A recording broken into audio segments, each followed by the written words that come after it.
बिस्मिल्लाहिर्रहमानिर्रहीम। अस्सलाम वालेकुम नाज़रीन, उम्मीद और दुआ करता हूँ कि आप लोग जहाँ जहाँ पर होंगे खैर आफियत से होंगे। मैंने कहा जाता है कि आप अपना हमसाया नहीं बदल सकते, you have to survive with them, but unfortunately हमारा एक हमसाया तो है जिसका नाम हिंदुस्तान है। कोई भी पाकिस्तान के अंदर मामला हो जाए वो इतनी नेगेटिव लाइन लेते हैं, इतनी नेगेटिव रिपोर्टिंग करते हैं कि दुनिया को पता नहीं क्या पाकिस्तान का चेहरा दिखाने की कोशिश करते हैं। बट ऑब्वियसली हम बैठे में इंशाल्लाह पाकिस्तान की एक्चुअल पिक्चर जो है वो दुनिया को दिखाने के लिए। एक जो सानहा ट्रेन हाईजैकिंग वाला बलूचिस्तान के अंदर पेश आया, उसके बाद हिंदुस्तान की मीडिया ने आसमान सर पे उठा लिया हुआ है कि पता नहीं, और बज़ाहिर एक चीज़ जो पहले जिसके खदशात थे या लिंकेजेस थे, डाउट्स थे, वो डायरेक्टली खुलकर सामने आ रहे हैं कि इस तमाम तर मामले के अंदर BLA के जो डायरेक्ट कनेक्शन है वो हिंदुस्तान से स्टैब्लिश होते दिखाई दे रहे हैं, क्योंकि वो इस कदर सपोर्ट कर रहे हैं। बट क्या कीजिए कि ताज होटल के इंसिडेंट हो जाए, वहाँ से आज तक जितने इंसिडेंट भारत के अंदर दहशतगर्दी के हुए, पाकिस्तान ने हमेशा बहुत जिम्मेदारी का मुजाहरा किया है, हमेशा से बहुत अच्छी रिपोर्टिंग, बहुत बैलेंस्ड किस्म की रिपोर्ट और सिर्फ खबर जो है वो नाजरीन तक पहुंचाई है, कोई नैरेटिव बिल्डिंग की कोशिश नहीं की। कुलभूषण बलूचिस्तान से पकड़ा गया था, अगर आपको याद हो। हमने जो सफ़र किया है इनके कारनामों के ऊपर वो पूरी दुनिया के सामने है। बट अबाउट टाइम कि हम बार बार दुनिया को बताना एक बार फिर से स्टार्ट करें कि यार पाकिस्तान के अंदर जहाँ जहाँ से जो चीज़ें हो रही हैं उनके ताने बाने कहाँ पर जाकर मिलते हैं। वैसे तो दुनिया पहले ही समझती है, लेकिन अबाउट टाइम कि हम ऐसी फोर्सेस जो पाकिस्तान के खिलाफ प्रोपेगेंडा करती हैं उनको मजीद एक्सपोज करने की ज़रूरत है। और आज उन्हीं प्रोपेगेंडा के ऊपर, उन्हीं फॉल्ट लाइंस के ऊपर बात करेंगे कि अगर आप हमारे खिलाफ प्रोपेगेंडा करते हैं तो पहले अपना घर तो देख लीजिए। नाज़रीन, इसी सारी सूरत हाल पे बात करने के लिए हमें ज्वाइन किया है ब्रिगेडियर रिटायर्ड वकार खान साहब ने और ब्रिगेडियर रिटायर्ड फारूक हमीद साहब ने। ब्रिगेडियर फारूक साहब, आपसे स्टार्ट कर लेते हैं कि सर बलूचिस्तान का इशू जो बलूचिस्तान के अंदर हो रहा है, इसका एक ही दफ़ा हल क्या है सर आपके और मेरे पास, पाकिस्तानियों के पास? बिस्मिल्लाह, बहुत शुक्रिया। इसका हल सिर्फ एक है, वो है पॉलिटिकल।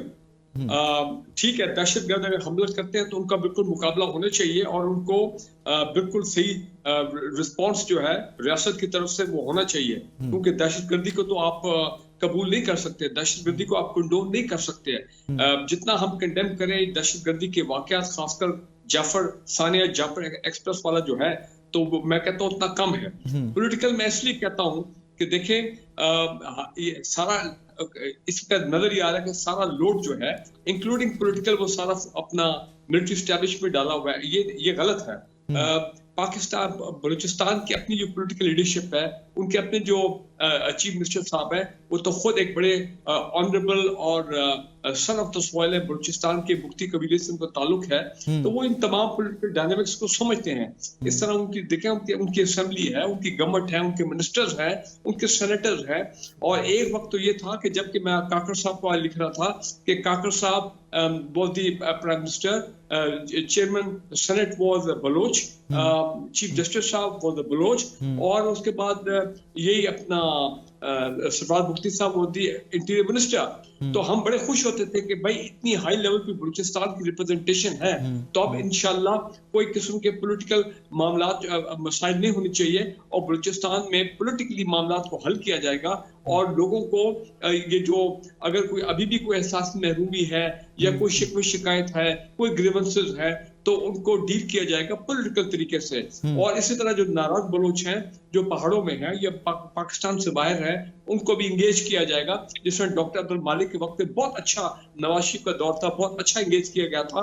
ये बलोच ये जो जंगजू है, बल्कि ये तो दहशतगर्द सर, अब जंगजू वाली कहानी तो पीछे रह गई, अब तो दहशतगर्द सीधे दहशतगर्द। जी हाँ, दहशतगर्द तो वो दहशतगर्द देखे ना, पहाड़ों से नीचे आए थे, उन्होंने हथियार डाले थे और रियासत ने उनको बड़ा फैसिलिटेट किया था, वेलकम किया था। लेकिन मैं समझता हूँ काफी अरसे से ये मामला जो है बेसिक मसला शुरू हुआ है। ठीक है, नवाब अकबर बुख्ती साहब की डेथ के बाद हालात खराब हुए, लेकिन मैं समझता हूँ हमारी पॉलिटिकल और पार्टी और हमारी मिलिट्री एस्टैब्लिशमेंट ने बहुत अच्छे तरीके से मामलात को रिवर्स किया और हालात में बहुत बेहतरी आई, इसमें कोई शक वाली बात नहीं है। और बलोच अवाम की जो एहसास महरूमी है उसको कम करने में बहुत नेशनल लेवल पे एक प्रॉपर नेशनल कंसेंसस के साथ बड़ी कोशिशें की गई। लेकिन अफसोस ये है कि जब से ये सीपैक का मामला आया, या रेकटिक हो गया, फेडनेक हो गया, ये मादनियात का मामला, गवादर का मामला, तो उस वक्त से फिर ये जो एंटी सीपैक फोर्सेस हैं पाकिस्तान के अंदर, पाकिस्तान से बाहर, एंड ऑफ कोर्स जो एक्सटर्नल फैक्टर है, नेक्सस हो गया इंडिया का, अफगान तालिबान गवर्नमेंट। सर उस पर डिटेल में आता हूं, बेटे साहब मैं उसकी तरफ जरा डिटेल में आता हूं। ब्रिगेडियर रिटायर्ड फारूक साहब को भी शामिल है गुफ्तगू करने। वकार साहब, what do you think, what is happening in Balochistan right now? जी, आई थिंक इसमें जैसा फारूक साहब ने कहा है, बेसिकली तो बलूचिस्तान पाकिस्तान पाकिस्तान बलूचिस्तान, अगर आप देखें जो अगले 5 साल है, सुपर 2 लॉन्च होने जा रहा है, रेकोबिक स्टार्ट प्रोडक्शन। बाकी स्टीरियोटाइपिंग ज्यादा है, देखें 45% ऑफ द एरिया है शवार गुजार आजम, लेकिन इसको खोला जा रहा है।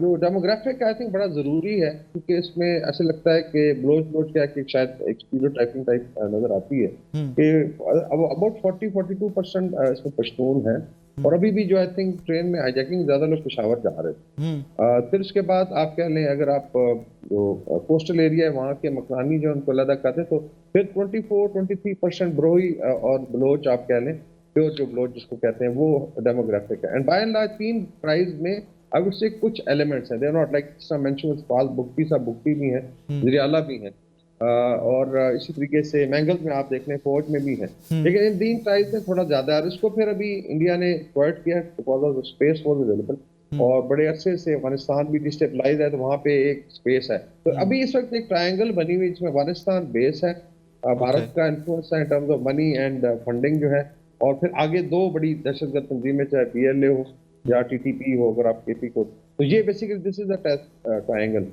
बाकी जो रही आई थिंक जो जहां ऑफर की गई थी रिकंसिलिएशन की, उसमें सफात बलगल नहीं है, उससे पहले गुजार मोहम्मद शमकवार ने हथियार डाले, ठीक है, लेकिन BLA की मेरे ख्याल अभी जो है I think they have a bad news now कि दे विल बी क्रश्ड। ये इंशाल्लाह ताला आप मेरी प्रेडिक्शन ले लें कि by the end of the year एक बंदा भी नहीं बचेगा इनका, बिकॉज अभी enough is enough and the decision has been taken कि इनको अभी बिल्कुल स्मैश किया जाएगा।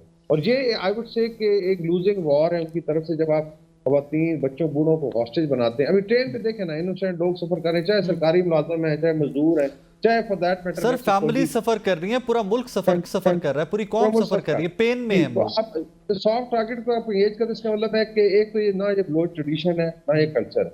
2-2.5 बंदा है, ठीक है, दे आर वेल आर्म्ड, और उसमें आई थिंक काफी सारी हॉस्टाइल पावर्स उनको सपोर्ट करती हैं। एक तो इसको we have to do a major operation को क्रश किया जाएगा। नंबर 2 जो बात कैपेसिटी बिल्डिंग की भी जरूरत है, लाइक अभी A कैटेगरी B एरिया का बड़ा सीरियस इशू। जस्ट इमेजिन कि अगर लेट से डाडर में हुआ, डाडर डिस्ट्रिक्ट की पुलिस यहाँ नहीं आ सकती बिकॉज ये रेलवे लाइन जो है वो कैटेगरी B एरिया में आती है, तो सिब्बी का जो पुलिस चीफ है वो सिब्बी की म्युनिसिपल लिमिट में ऑपरेट करता है। इस आई वुड से नॉनसेंस कि इस दौर में 21st सेंचुरी के 3rd डिकेड में अभी आप ये लेके बैठे हो जी कि सरदार नाराज हो जाएंगे तो लेवीज रखती है, कैपेसिटी बिल्डिंग करें लेवीज की, लेकिन ये कैटेगरी A भी खत्म होना चाहिए, पाकिस्तान है ये। और इस तरीके से ना CPEC 2 लॉन्च हो सकता है, ना ग्वादर उस तरीके से प्रॉस्पर करेगा, ना बलोच वहां। बाकी रहा आई थिंक ज्यादा जरूरी है बलोच यूथ को एंगेज करना।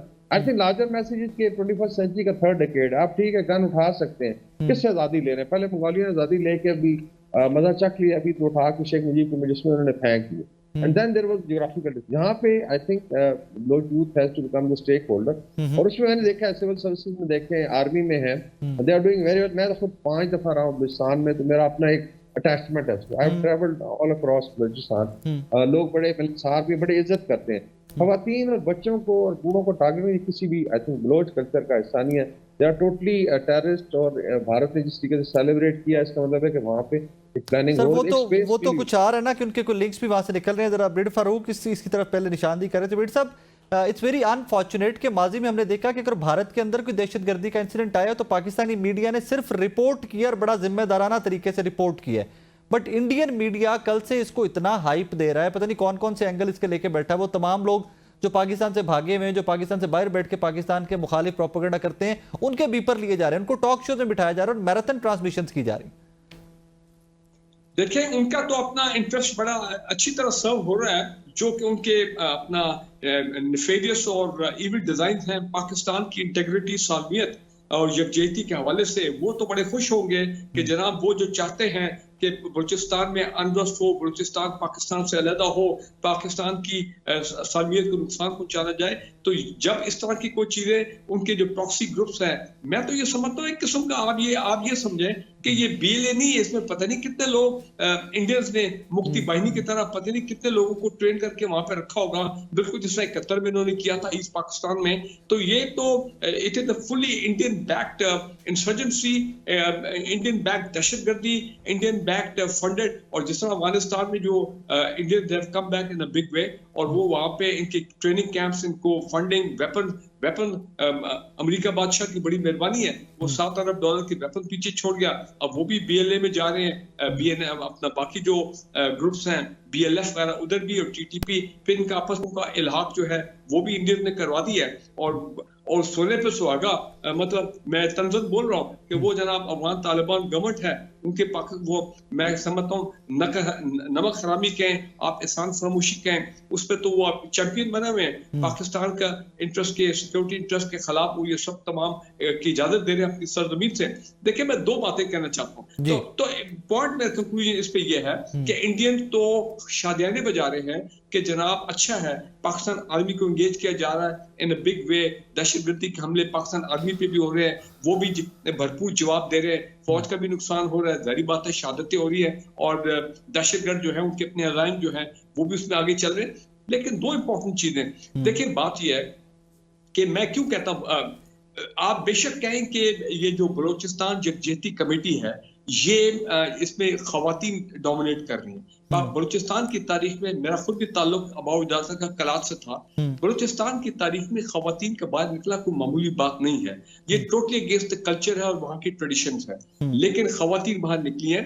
तो ये इन खवातीन को एंगेज करना, चाहे हम बेशक कहें कि ये BLA के सॉफ्ट फेस है, यहाँ जिम्मेदारी बनती है कम से कम इन खवातीन को एंगेज करना पॉलिटिकली, सोशली, एजुकेशन वाइज। ये किसकी जिम्मेदारी है? Not the military. वो तो उनके ऑलरेडी वहां पे 200 स्कूल कॉलेज फौज और SC चला रही है वहां बलूचिस्तान में, कैडेट कॉलेज 13 चल रहे हैं। बलूचिस्तान गवर्नमेंट, बलूचिस्तान की मैं आपकी बात से मुत्तफिक हूं। बज़ाहिर लगता ये है कि सियासतदान जो हैं वो सारे साइड पे हो गए बलूचिस्तान की इशू को लेकर, जिन्होंने फ्रंट से लीड करना है। भाई आपने जो बात मैं कहना चाह रहा हूँ, आपने बहुत अच्छा दरिया को कूदे में बंद कर दिया। लगता है कि वो तो सिर्फ स्टेटमेंट जारी कर रहे हैं। भाई उनका काम है कि वो हालात को साज़गार करें ऑन ग्राउंड, पॉलिटिकल लेन देन हो, गिव एंड टेक हो, वो अपना जो एजुकेशन के मसाइल हैं और जॉब्स के हैं, इकोनॉमिक अपॉर्चुनिटीज, वो तो उनका बेसिकली काम है।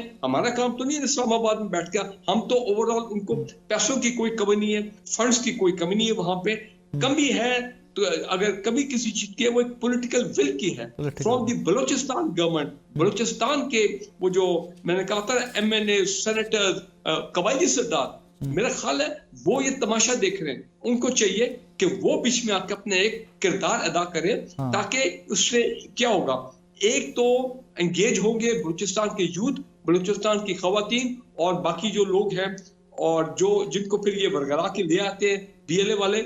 और दूसरा ये कि देखें मिलिट्री एस्टैब्लिशमेंट को बैकिंग मिलती है, फौज को बैकिंग मिलती है जब वो दहशतगर्दों के खिलाफ जाते हैं। तो लिहाजा मैं तो समझता हूं कि मसले का हल अब ठीक है, सियासी हल तो प्रायोरिटी है, और मिलिट्री हल तो यही है कि बिल्कुल आप इनकी कवर तोड़े। इनके जो ताने बांधते हैं अफगानिस्तान से बनते हैं, जो इनकी ट्रेनिंग कैंप्स है अफगानिस्तान में, दे शुड बी बॉम्ब्ड, इसमें तो कोई दो राय नहीं है। तो लिहाजा मैं अभी भी कहूंगा कि देखें, एक वक्त आया था बड़ा, बीच में बहुत हालात ठीक हो गए थे। नाज़रीन एक छोटा सा ब्रेक लेना है मुझे, ब्रेक के बाद वापस आ रहे हैं, मेरे साथ रहिएगा।